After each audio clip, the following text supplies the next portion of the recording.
সম্মানিত দর্শক, এখন যে বিষয়টি নিয়ে আলোচনা করব এটা অ্যাবসলিউটলি একটি পলিটিক্যাল অ্যানালিটিক্স।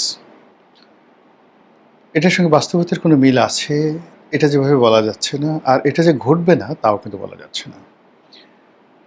মূলত দুবাইতে বেনজিরকে গ্রেপ্তার করা হয়েছে, এই খবরটি সারা বাংলাদেশের আনাচে কানাচে আওয়ামী লীগের যারা তৃণমূলে গেয়ার আপ হয়েছিলেন বিভিন্ন মানুষ, তারা ভীষণভাবে আতঙ্কিত অনুভব করছেন।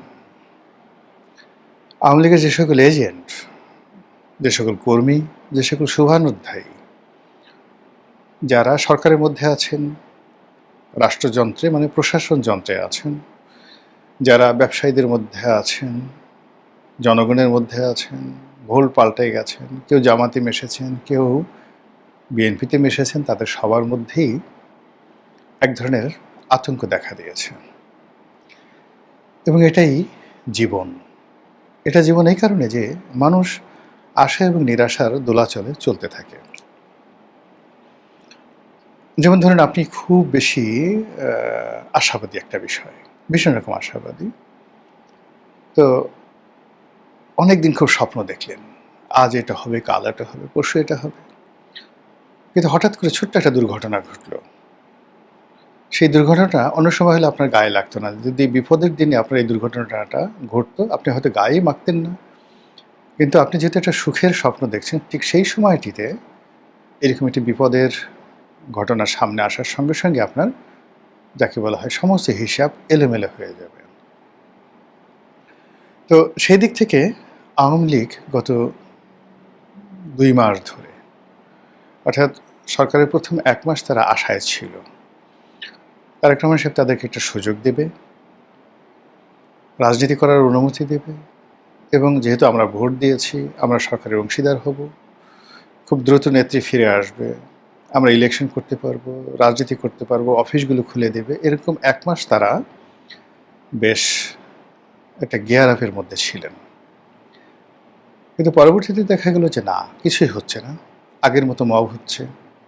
আওয়ামী লীগ অফিসগুলোকে খোলার চেষ্টা করেছেন, সেখানে আরও বেশি অতীতের ইনুস জামানার চাইতেও বেশি জুলুম অত্যাচার হচ্ছে। তারপর ৩২ নম্বরের সামনে দাঁড়াতেই দেওয়া হচ্ছে না। এখানে ছেলে নেই, বুড়ো নেই, নারী নেই, পুরুষ নেই, যারাই ৩২ নম্বরের সামনে একটু দাঁড়াচ্ছে, অমনি পুলিশ এবং বিএনপি যারা নেতাকর্মী তারা হামলে পড়ছেন। তখন আওয়ামী লীগের লোকজনের মধ্যে একটা, যাকে বলা হয়, মানে একটা প্রশ্নবোধক চিহ্ন, একটি আশ্চর্যবোধক চিহ্ন, এক্সক্লামেটরি সাইন আপ, এক্সক্লামেটরি, এটা শুরু হয়ে গেল। এ কি হলো? আমরা ভারতের কথা মতো, দাদাদের কথা মতো ভোট দিলাম, শেখ হাসিনা নির্দেশ দিয়ে দিলেন, আওয়ামী লীগের বড় বড় নেতারা দিল্লি থেকে, কলকাতা থেকে তাদেরকে নির্দেশনা দিলেন যে তোমরা বিএনপিকে ভোট দাও, বিএনপিকে ভোট না দিলে জামাত ক্ষমতায় চলে আসবে, আর জামাত যদি ক্ষমতায় আসে তা আজীবনের জন্য আমরা নিষিদ্ধ হয়ে যাব, কাজেই মন্দের ভালো বিএনপিকে ভোট দাও। কিন্তু বিএনপি ক্ষমতায় আসার পরে ঘটনাগুলো এমনভাবে ঘটলো, সবাই মনে করলো যে আরে এর সাথে তো ইউনূসের জামানাই ভালো ছিল। সেখানে কারো ক্ষমতা ছিল না, বিএনপির ক্ষমতা ছিল না, জামাতের ক্ষমতা ছিল না, এনসিপির ক্ষমতা ছিল না, একটা মগের মূল্যক ছিল। আর সেই মগের মূল্যকের মধ্যে যারা একটু মব করার চেষ্টা করতো তাদেরকে খুব সহজে কিছু মাল পানি দিয়ে, কিছু সাহায্য করে, সহযোগিতা করে তাদেরকে ম্যানেজ করা যেত। তো এটিতে ভালো ছিল। কেন আমরা এই ঝামেলায় জড়াতে গেলুম? এই যখন কথাবার্তা, ঠিক সেই সময়টাতে হঠাৎ পার্লামেন্ট আইন করে সরকার আওয়ামী লীগকে নিষিদ্ধ করলো, আওয়ামী লীগের মাথায় বাস পড়লো। হায় হায়, এ তো দেখি মানে যুদ্ধ ছাড়া কোনো বিকল্প নেই। আওয়ামী লীগের কপালই এরকম, তারা মনে করলো যে আমাদের বোধহয় সারাটা জীবন এইভাবেই মানে নিষিদ্ধের বিরুদ্ধে, তারপরে ক্ষমতার বিরুদ্ধে, আমেরিকার বিরুদ্ধে লড়াই করেই আমাদেরকে আসলে সব কিছু অর্জন করতে হবে, কারো দয়া মায়া চলবে না। এরই প্রেক্ষিতে আওয়ামী লীগ আবার ঘুরে দাঁড়ালো এবং গত ২ মাস ধরে তারা বিভিন্ন হুমকি দিয়ে, ধামকি দিয়ে, তাদের নেত্রী বিভিন্ন কথাবার্তা বলে, তাদের নেতারা বিভিন্ন কথাবার্তা বলে, এবং প্রতিটি মুহূর্তে আওয়ামী লীগের মানে তাদের অসংখ্য নয়, কি বলবো, হাজার হাজার টেলিগ্রাম গ্রুপ রয়েছে, হাজার হাজার হোয়াটসঅ্যাপ গ্রুপ রয়েছে, এবং মোসাদের দেয়া হয়তো আমি বলতে পারি না, কোনো গোপন সফটওয়্যার, যে সফটওয়্যার তারা কিনেছিল রাষ্ট্রের জন্য, সেই সফটওয়্যারের কোনো কপি তাদের কাছে থাকতে পারে। তার মাধ্যমে তারা প্রতি মুহূর্তে একের পর এক গোপন বৈঠক করে যাচ্ছে। কখনো কখনো কোনো বৈঠকে মানে হাজার হাজার নয়, মানে হাজার হাজার নেতাকর্মী অংশগ্রহণ করছে। কি সফটওয়্যারের মাধ্যমে? সেখানে রাজনীতির মঞ্চে যেভাবে শেখ হাসিনা বক্তব্য দেন, সেভাবে বক্তব্য দিচ্ছেন এবং কিছু কিছু এইভাবে ভিডিও ফুটেজ মানে অনেক নেতা, আওয়ামী লীগের লোকজন তারাই এটা প্রচার করে দেন। যেমন সাইদ খোকন সাহেব, ঢাকার মেয়র, তার একটা ভিডিও ফুটেজ সাম্প্রতিক সময়ে এসে অসাধারণ চমৎকার গলায় তিনি কথা বলছেন সন্ন্যাসী বাবার মতো করে, লম্বা লম্বা চুল, কিন্তু তার কথার যে দীপ্তময়তা, তার যে দৃঢ়তা এবং যেভাবে রাজনীতির পরিপক্কতা নিয়ে তিনি সেই কথাগুলো বলছিলেন, এটি সাইদ খোকন সাহেব যখন তিনি ক্ষমতায় ছিলেন তিনি এত সুন্দর করে বলতে পারেনি। ফলে বিদেশে গিয়ে মনে হচ্ছে তার রাজনীতির যে প্রজ্ঞা, সাহস, ভাষার যে শৈলীটা, এটা বৃদ্ধি পেয়েছে। এবং একই সঙ্গে তার একটা আকর্ষণিক, একটা অজানুলম্বিত নয়, মানে ঘাড় পর্যন্ত তার যে লম্বা চুল, তার মুখে যে দাড়ি, একটা দেবত্ব দেবত্ব ভাব সেখানে চলে এসছে।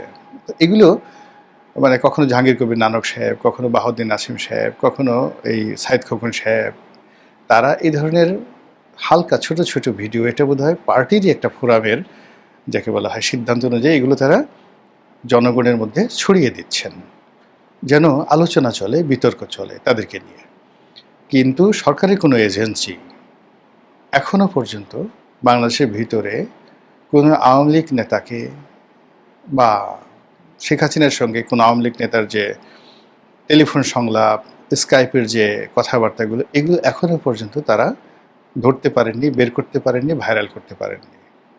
ইট মিনস আওয়ামী লীগের হাতে এমন টেকনোলজি রয়েছে, প্রযুক্তি রয়েছে, যে প্রযুক্তিটি শতভাগ নিরাপদ এবং সেই প্রযুক্তিটি তারা নিজেদের মধ্যে এত চমৎকারভাবে তারা করছে, যেটি বর্তমান সরকারের যে ইনস্ট্রুমেন্ট রয়েছে বা বিএনপির যে বট বাহিনী রয়েছে, জামাতের যে বট বাহিনী রয়েছে, তারা সেই জায়গাটিতে এখনো ঢুকতেই পারছেন না। তো এই যখন রিয়ালিটি, সেই রিয়ালিটিকে ভিত্তি করে তারা কখনো যুগপৎভাবে আন্দোলন করছেন, কখনো একই সঙ্গে ১০০টি স্পটে মিছিল করছেন একই সঙ্গে, কখনো ১৫টি জেলাতে মিছিল করছেন, কখনো যা কিছু করছেন ওটা মানে আমরা যা না দেখতে পাচ্ছি তার সাথে বেশি আওয়ামী লীগের লোকজন দেখতে পাচ্ছে। বিকজ এই কাজগুলো তারা কখনো কখনো যে কাজগুলো করছেন লাইভে করছেন, এমন প্রযুক্তি দিয়ে করছেন, সেই প্রযুক্তির যে ডাটা এন্ট্রি কেবলমাত্র তাদের হাতে থাকছে। এমনকি যাদেরকে সংযুক্ত করা হচ্ছে প্রযুক্তিতে, যেমন ধরুন হাতিয়াতে একটা মিছিল হবে, তো তাকে একটা আইডি দেওয়া হলো বা তাকে একটা পাসওয়ার্ড দেওয়া হলো, সে সেটা লাইভ টেলিকাস্ট করছে, কিন্তু ওটার কোনো ভিডিও ফুটেজ সে ধারণ করতে পারছে না। কোন আইডি থেকে এলো বা কীভাবে এলো এটা ধরতে পারা যাচ্ছে না। ফলে কি হলো, ওটা মুহূর্তের মধ্যে আওয়ামী লীগের লোকজনই ইন্টারনেটে ছড়িয়ে দিলে ওই পর্যন্তই, কিন্তু এটার সাথে সাথে কারা জড়িত, কোথা থেকে আসছে, এটার আইপি প্রোটোকল কি, কোন দেশ থেকে এটা নিয়ন্ত্রিত হচ্ছে, কোনো কিছুই সরকারের যে সাইবার ক্রাইম ইউনিট রয়েছে তারা বুঝতে পারছে না। এবং আমাদের সাইবার ক্রাইম ইউনিট সম্পর্কে যে ধরনের কথাবার্তা আমি শুনতাম, আমার নিজের একটি সমস্যা নিয়ে আমি যখন এই সাইবার ক্রাইম ইউনিটে গেলাম, কথাবার্তা বললাম, আমি দেখলাম যে এখনও পর্যন্ত সেখানে আসলে ওই পর্যায়ে প্রযুক্তিটা ডেভেলপ করেনি। যেমন আমার যে ফেসবুক আইডি রয়েছে, সেই ফেসবুক আইডিতে আমারই লেখা কন্টেন্ট, সেই কন্টেন্টে দেখা গেল যে একটা ফেক ক্লেম সাবমিট করলো একটা পক্ষ, নাম দিল কালের কণ্ঠের নামে একটা ভুয়া ফেক আইডি করে তারা সেখানে ক্লেম দিল, এবং এটা এতটা টেকনিক্যালি করা হয়েছে যে পুরো ফেসবুকের যে সিস্টেম রয়েছে সেই সিস্টেম সেটা মনে করছে দে আর রাইট, আই এম রং। নিয়ম অনুযায়ী থানায় জিডি এন্ট্রি করলাম, সেটাকে সাইবার ক্রাইম ইউনিটে জানানো হলো, এবং আমার পর্যায়ে থেকে যেখানে মনে করেন ধরেন পুলিশের আইজি থেকে শুরু করে সবার সাথে যেখানে আমার একটা এক্সেস আছে এবং সবাই যেখানে সম্মান করে, মর্যাদা দেয়। আমি বন্ধের দিনে ডিবি অফিসে গেলাম, তারা সারাদিন কাজ করলো, তারা সেটাকে নোটারি পাবলিক করলো, নিজেরা জিডি এন্ট্রি করালেন, তারপরে সে আবার নিজেদের প্যাডে ঢাকা মেট্রোপলিটন পুলিশের ডিবির প্যাডে এইটা আবার তারা লিখলেন মেটার হেডকোয়ার্টারে, কিন্তু ঘোড়ার ডিম মেটা কিছুই পাত্তা দিল না। তারা বললেন যে এটা ক্রিমিনাল অফেন্স, এটা ভুল করা হয়েছে। কালের কণ্ঠ নামে দেখালো। কালের কণ্ঠ আপনি জানেন, যেহেতু আমি কালের কণ্ঠতে লিখি, ফলে কালের কণ্ঠের সমস্ত ম্যানেজমেন্ট মেটাকে লিখলো, সব কিছু করলো, কিন্তু কোনো অবস্থাতে মেটা মানে ফেসবুকের যারা কর্তৃপক্ষ তারা পাত্তা না দিয়ে ওই যে যারা ক্লেমার, যারা আমার কাছে এই কাজ করার জন্য $300 চেয়েছে, যে আমি তোমাকে যে হ্যাক করেছি বা তোমার কাছে আমি $300 চাই, এটার স্ক্রিনশট পাঠিয়ে দেওয়ার পরে কাজ হলো না। ইট মিনস আপনি দেখেন যে প্রযুক্তিটা এখন আসলে কারো নিয়ন্ত্রণে না, এবং এখানে মেটা, গুগল, অন্যান্য যে সকল কর্তৃপক্ষ রয়েছে তারা অনেকটা নিজেদের মতো করে কাজ করছে।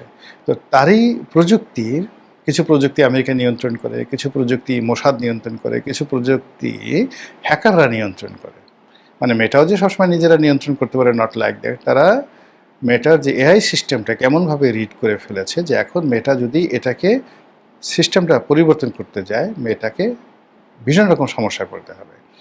তো এরকম একটা কমপ্লেক্স অবস্থার মধ্যে আওয়ামী লীগ প্রযুক্তি ব্যবহার করে তারা যে সমস্ত কর্মকাণ্ড চালাচ্ছে বা যে সমস্ত কাজকর্ম চালাচ্ছে, সেটা সরকার এর দ্বারা কেবলমাত্র ক্ষতিগ্রস্ত হচ্ছে, কিন্তু কোনো বেনিফিট পাচ্ছে না। তো এই কারণে কী হলো, আওয়ামী লীগ এই যে যা কিছু করছে তারা নিজেদের মধ্যে প্রচার করে, প্রোপাগান্ডা করে তারা নিজেদেরকে গিয়ার আপ রাখে, এবং গিয়ার আপ রেখেই এই যে যখন তারা বলে আপা আসছেন, আপা বলেন আমি 6 মাসের মধ্যে আসছি, ফাঁসির মঞ্চ রেডি করো, ইত্যাদি ইত্যাদি, এগুলো করে তারা একটা সুখ স্বপ্নে ভাসতে থাকে। অনেকে হয়তো বলে যে আজকে বৃষ্টি হয়েছে, আপা আসবেন, শুনে খুব মনটা ভালো, তো ভুনা খিচুড়ি করো, ভালো করে পোলাও রান্না করো, কোরমা রান্না করো, যার যেটা পছন্দ। বা আমি আজকে বার্গার খাবো, আজকে আমি 5 স্টার হোটেলে খাবো। কেউ হয়তো বলতে পারে যে আমি আজকে মনের আনন্দ, খুব আনন্দ, আমি আজকে একটু মদ খাবো। তো যে যার মতো করে এটাকে চেয়ার আপ করছে, আনন্দটাকে চেয়ার আপ করছে, এবং পুরো আনন্দটাই কিন্তু ইলিউশন, মানে কল্পনা থেকে, যার সঙ্গে কোনো বাস্তবতা নাই। এরকম যখন মানুষ একটা ইলিউশন জগতে পড়ে যায়, ওই জায়গাতে সামান্য একটু ছোট্ট দুঃসংবাদ আসলে, ক্ষতি আসলে মুহূর্তের মধ্যে মাটিতে পড়ে তারা গড়াগড়ি করে। আওয়ামী লীগের অনেক দুর্দশাগ্রস্ত নেতা বাংলাদেশে যারা পালিয়ে আছেন, অনেকে টেলিফোন করে বলে ভাই কী মানে শুনলাম আপা আসবে, ইত্যাদি ইত্যাদি খবরগুলো তারা শেয়ার করে। আর আমি যখন বলি যে না রে ভাই, এটা হবে না, আগামী 20 বছরে পলিটিক্যাল কোনো স্ট্যাবিলিটি আসবে না, কোনো সলিউশন নেই, এখন বিএনপিকে যেটা দেখছো এরকম দুঃসময় বিএনপির খুব দ্রুত আসবে, তো এই কথাগুলো যখন বলি তারা তখন একটা মাটির সঙ্গে মিশে যায়, বলে যে ভাই, এখন অনেকে ভয় টেলিফোনও করার যে আপনি খুব বেশি নির্মম সত্য কথা বলেন, আমার একটু আশা ভরসা নিয়ে পালিয়ে আছি, বেঁচে আছি, কিন্তু আপনার কথা শুনলে মনে হয় মরে যাই। তো এরকম একটি অবস্থায় যখন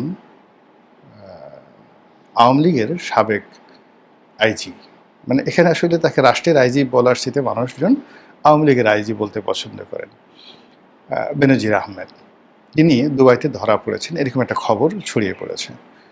আর এই খবর ছড়িয়ে পড়ার পর যারা দেশের ভিতরে পালিয়ে আছেন, দেশের বাইরে পালিয়ে আছেন, সবার মধ্যে একটা আতঙ্ক ছড়িয়ে পড়েছে। দুবাইতে আপনি জানেন যে শামীম ওসমান সাহেব আছেন, অনেকে মানে এই যে শফিক নামে একজন ভদ্রলোক আছেন যাকে সবাই ডাস্টবিন শফিক বলেন, গালি দেন, যদিও আমি তাকে কখনোই ডাস্টবিন শফিক বলতে রাজি নই। জনাব শফিক প্রেস সচিব ডক্টর মোহাম্মদ ইউনূস, তো তিনি বললেন যে এই লোকটি ধরা পড়েছে, বেনজির, খুব বাজে একটা শব্দ, স্বভাবত তিনি যেরকম শব্দ ব্যবহার করেন সেই শব্দ ইউজ করে এর পরের পালা কার, অমুকের অমুকের।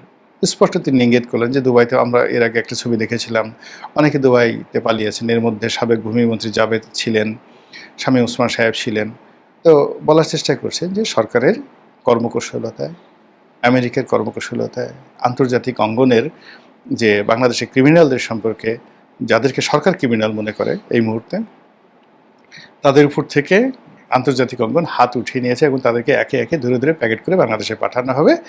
আর এর ধারাবাহিকতায় ধীরে ধীরে ধীরে ধীরে কলকাতার লোক ধরা হবে, ধীরে ধীরে লন্ডনে যারা আছেন তাদেরকে ধরা হবে, ইটালিতে যারা আছেন, আমেরিকাতে যারা আছেন তাদেরকে ধরা হবে, এবং সবার শেষে শেখ হাসিনাকে পাঠানো হবে। তো এই যে আওয়ামী বিরোধী শক্তিগুলো আবার এই যে ন্যারেটিভ করার সুযোগ পাচ্ছে, এটাকে তাৎক্ষণিকভাবে আসলে আওয়ামী লীগের লোকজন মোকাবেলা করতে পারছে না, তারা হতাশ হয়ে যাচ্ছেন, হায় আল্লাহ, আমাদের এখন কি হবে, বেনজির সাহেবের মতো লোকজনকে ধরে ফেললো, তাহলে আমি একজন অল্প কয়েকদিনের মন্ত্রী ছিলাম, সংসদ সদস্য ছিলাম, এখন লন্ডনে পালিয়ে আছি।